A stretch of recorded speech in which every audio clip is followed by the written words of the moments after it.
नमस्कार दोस्तों, दर्शक न्यूज़ 24 में आप सब लोगों का बहुत बहुत स्वागत है। तो अभी इस वक्त हम प्रयागराज के करछना थाना क्षेत्र अंतर्गत इसौटा लोहनपुर गांव में मौजूद हैं, जहां पर बीते दिनों 13 अप्रैल को इसी गांव के रहने वाले एक दलित युवक जिसका नाम देवी शंकर होता है, उम्र 35 वर्ष होती है। इसी गाँव के रहने वाले ठाकुर छुट्टन सिंह के द्वारा उसको अपने खेत में बोझ ढोने के लिए बुला कर ले जाया जाता है, जहां पर ले जाने के बाद 7-8 लोग मिलकर पहले तो उसको मारते हैं और मारने के बाद जिंदा जला देते हैं। अगले दिन जब सुबह भोर में लोग बाग शौच के लिए खेती बाड़ी की तरफ जाते हैं, शौच के लिए जाते हैं, देखते हैं तो एक बगीचे में अधजली लाश पड़ी हुई होती है, जिसमें लोग बाग जैसे ही गांव में सूचना देते तो पूरे गांव में तहलका मच जाता है, मातम छा जाता है। इसके बाद देखते ही देखते ये जो जानकारी थी ये गांव से होते हुए प्रशासनिक आला अधिकारियों तक पहुंचती है। मौका वारदात पर करछना थाना सहित प्रयागराज के जिला लेवल तक के तमाम पुलिस अधिकारी मौका वारदात पर पहुंच जाते हैं। जब प्रशासन पहुंचता है तो वहां पर बॉडी को पोस्टमार्टम के लिए भेजने से पहले गांव वालों से यानी कि ग्रामीणों से प्रशासन की झड़प होती है। कहीं न कहीं उन लोगों का आक्रोश था कि जिस तरह से इस घटना को अंजाम दिया गया, सबसे पहले आरोपियों की गिरफ्तारी तत्काल कीजिए और उसके बाद बॉडी को पोस्टमार्टम के लिए ले जाइए। बस ग्रामीणों में इस बात को लेकर झड़प होती है। फिर इसके बाद प्रशासन मान मनावल करता है। लगभग 2 घंटे की कड़ी मशक्कत के बाद प्रशासन ग्रामीणों की बात में अपनी सहमति दर्ज कराता है। उसके बाद बॉडी का पंचनामा कर पोस्टमार्टम के लिए भेज देता है।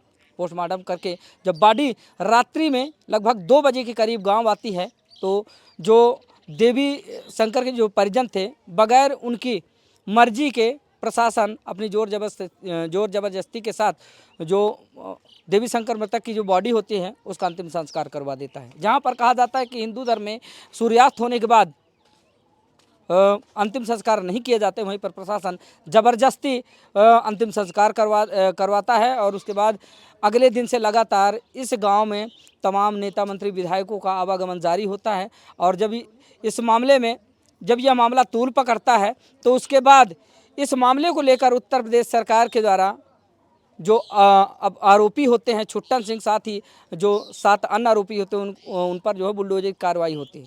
बुलडोजर कार्रवाई ऐसी जगह पर होती है खेत में, खेर की मेड़ पे, जहाँ पर टीन शेड या झोपड़ी में जो है बुलडोजर कार्रवाई होती है, जिस पर काफ़ी सवाल भी खड़े हुए। लोगों ने कहा कि बताइए, स्वजातीय होने के नाते घर पे बुलडोजर न चला के बाबा जी ने खेतों में, मेड़ों में, देखा जाए झोपड़ियों में बुलडोजर चलवाया। कहीं न कहीं बाबा जी को तकलीफ थी कि अगर वहाँ बुलडोजर चलवाएंगे तो अपनों का नुकसान होगा, ऐसा लोगों का कहना है। ऐसे लोग सवाल उठा रहे हैं, जो अलग अलग दलों के, अलग अलग पार्टियों के नेता आ रहे हैं, उनके ऐसे बयान हैं कि स्वजातीय होने के नाते बाबा जी ने आरोपियों के घर पे बुलडोजर न चलवा करके बल्कि खेतों में, मेड़ों में, झुग्गी झोपड़ियों में बुलडोजर चलवा के खाली खाना पूर्ति करने का काम किया। तो आज जहाँ पर मैं खड़ा हूँ, मेरे पीछे आप देख पा रहे होंगे, यह उसी मृतक देवी शंकर का घर है, मकान है।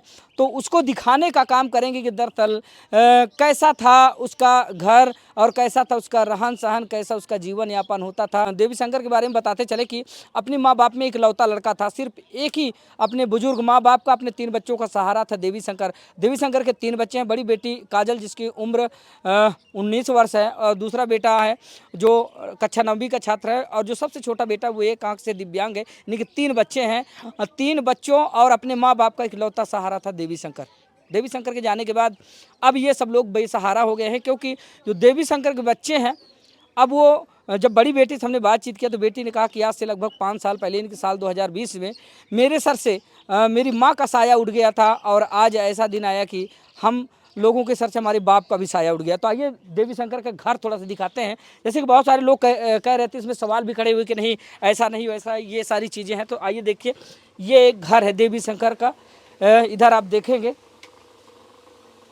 देखेंगे, ये देखिए, ये एक, अगर देखा जाए तो एक कोठरी है, बस इतनी दूरी। और इतनी, अगर कहा जाए तो मुश्किल से ये 6 बाई 10 का होगा, 6 बाई 10 की ये एक कच्चा मकान है। इधर आप देख पाएंगे, देखिए यहीं पर ये खाना बनाने का, ये देखिए ये खाना बनाने की वो बिटिया जो है यहीं पर खाना बनाती है। ये गैस सिलेंडर रखा हुआ है, यहाँ पर आप देख पाएंगे, ये कोई बनावटी नहीं दोस्तों। इधर देखिए ये तेल वगैरह सारी चीज़ें रखी हुई है। इधर आप देख लीजिए सर सामान कैसे रखते हैं, इसी में पूरा सर सामान भी रखना है, इसी में गृहस्थी का सर सामान रखना है, इसी में सोना है, इसी में बैठना है। नात रिश्तेदार आ जाएँ तो उनको भी इसी में जो है ठहरने के लिए रोकना है। कैसे कैसे जीवन यापन करता था।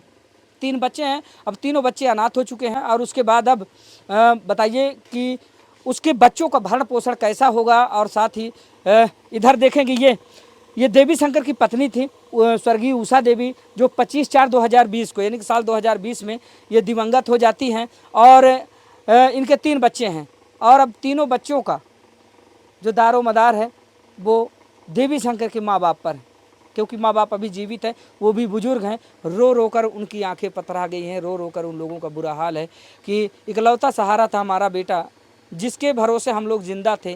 कहीं ना कहीं हम लोगों को ये आस रहती थी, दिन भर मेरा बेटा कहीं भी हो, जब शाम कर वापस आता था तो एहसास होता था कि बेटा कहीं से कमा कर लाया होगा, 100-200 रुपये हम लोग अच्छे से खा पी सकेंगे। लेकिन वो सहारा भी छीन गया। उसके बाद आप देख पा रहे होंगे कि ये जो छोटा सा घर है, यहाँ पर देखेंगे भैया, इधर दिखाइए, सहयोगी हमारे दिखा रहे, देखें इधर देख लीजिए, यहीं पर कपड़े टंगे हुए हैं, कच्चा मकान है। और ये आप इधर मड़ेर वगैरह दिखा दीजिए, देखिए ये किस तरह से बल्ली वगैरह, बांस वगैरह ये लगा के यहाँ बनाया गया है। यहीं पर देखिए बच्चों को पढ़ाई लिखाई की संबंधित किताबें, पुस्तकें इधर रखी हुई हैं। और अगर वैसे देखा जाए दोस्तों तो इस पूरे मकान में मुश्किल से 3-4 पाई आ पाएगी, 3-4 पाई की जगह है। ये था देवी शंकर का घर। आइए थोड़ा सा बाहर दिखाते, इधर देखिए, यहाँ पर आप देख लीजिए, जहाँ पर उत्तर प्रदेश सरकार स्वच्छ भारत मिशन चला रही है, घर घर शौचालय। ये शौचालय थोड़ा सा देख लीजिए, ये देख पाएंगे, ये पियरा है धान का, इसके जरिए बनाकर इन लोगों ने जो है यहाँ पर ये रखा है।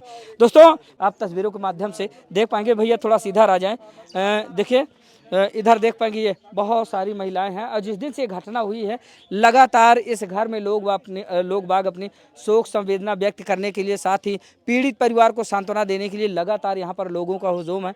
यहाँ पर आप देख पाएंगे बहुत सारी माताएं बहनें यहाँ पर आई हुई हैं, जो मिलकर कहीं ना कहीं देवी शंकर की माँ और उसकी बेटी, उसके बच्चों को ढाढ़स बंधा रहे हैं कि बेटा तुम घबराना नहीं, तुम डरना नहीं, हम तुम्हारे साथ हैं। जब कभी भी तुम्हें ऐसा लगे कि यहाँ पर हमें इस चीज़ की आवश्यकता है तो हमसे बताना। लगातार समाज सेवियों को यहाँ पर आना जाना शुरू है। तो और ये है एक छोटा सा गांव। दोस्तों इस पूरे घटनाक्रम को सुनने और जानने के बाद, और साथ ही मृतक देवी शंकर की जो आर्थिक दशा है और साथ ही उसके जो परिवार की जो हालत है, वो उसकी जो माली हालत थी, उसको देखने के बाद आप लोगों को क्या लगा, कमेंट करके अपनी राय जरूर साझा कीजिएगा। साथ ही ये जरूर बताइएगा कि देवी शंकर को कैसा न्याय मिलना चाहिए, ये भी अपनी राय कमेंट के जरिए साझा कीजिएगा। तो मिलते हैं फिर से किसी दूसरी खबर में, तब तक के लिए नमस्कार।